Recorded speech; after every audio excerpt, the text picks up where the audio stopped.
I'm really, really rich. But does being rich really make you a better president? Well, I'm just doing it, I guess, for a reason. I don't need that from a braggadocious standpoint, and I think the book is going to be terrific in terms of explaining me. But it's the mindset that our country needs. We can't make deals like we're making with Japan and with China and with Mexico and with every country that's ripping us off. We can't. We need a different mindset. We can't make a deal like we made with Sergeant Bergdahl. We get a traitor. They get 5 killers that they've been after for 8 years. I mean, they wanted these people so badly, and they're right now back on the battlefield killing everybody, trying to kill all of us. And we can't make those deals. 5 for 1. We get a traitor. They get 5 people they wanted. We can't continue to do that. And part of the purpose of the book, I mean, it does show my assets, which really nobody knew until I actually did a filing, and people were very impressed. Remember the filing, they said, oh, he'll never file, maybe he's not as rich as we think. Has nothing to do with rich, but it turned out I was much stronger and much richer than anybody even knew. I built a great company. We have to use that mindset, George, on straightening out our nation. We owe $19 trillion, and we're going up. The last budget is a total disaster. It's only going in one direction. It's going up, and we're going to be grease on steroids if we don't do something fast. You also open up about your personal life in the book. You said you were a better father than a husband, suggests your marriage has failed, at least in part because of your work. So what did you learn from that, and what do you want voters to know about Donald Trump, the man?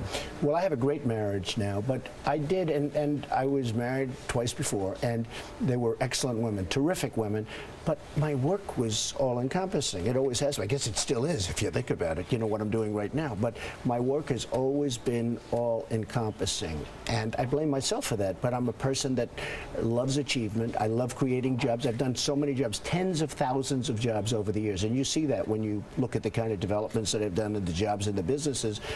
But I've employed tens of thousands of people over the years. Today, and we just got it, I won in Nevada with the Hispanic vote. I have thousands of Hispanics working for me. They love me. I love them. They're unbelievable people. And I think I'm going to win the Hispanic vote. But it talks about a lot of this in the book.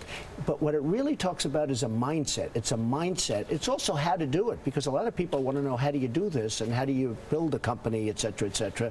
And I think it's going to be an interesting book. You also write in the book, if you want to know if I've ever been wrong, the best thing to do would be to ask my kids. They'll tell you the truth. What would they say? Well, I think they would say I've been a really good father. When they were, I could be in the middle of the biggest deal, and if they call, I'm always there for them.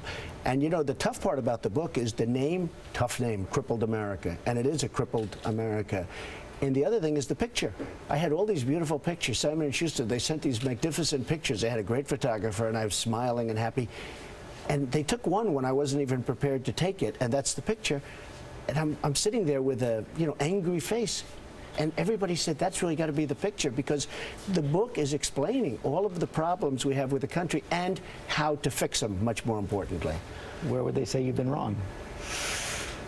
Well, I work hard, but I don't think that's wrong. You know, by what I do and by the amount I work and all of the things I've done, I've taken care of a lot of families, tens of thousands of families. You know, they have health care. They don't have to worry about Obamacare like a lot of people, which is a disaster, by the way, and which is getting worse and worse. The premiums are through the roof. They don't worry about it. They don't have to worry about education. I mean, I've taken care of a lot of families, thousands and thousands of families, and I'm very proud of it. That's one of the things I'm most happy about. We saw Melania after the debate last week. How do you think your husband did this evening? He did a fantastic job. You're going to see more of her on the campaign trail? You are, sure. She's really looking forward to it. She loved that. She loved the debate. She thought I did very well. Everybody, even you thought I did well. That's even more important in this particular case. More important than your wife does. Crippled America out today. You're giving it out at the Trump Tower? It's going to be Trump Tower at 12 o'clock. Donald Trump, thanks very much. Thank you very much. All right, George, thanks. Good to have Donald Trump here in the studio with us. Coming up, the high school football player who says he was banned from a game for thanking God after a touchdown. That's next in our Speed Feed.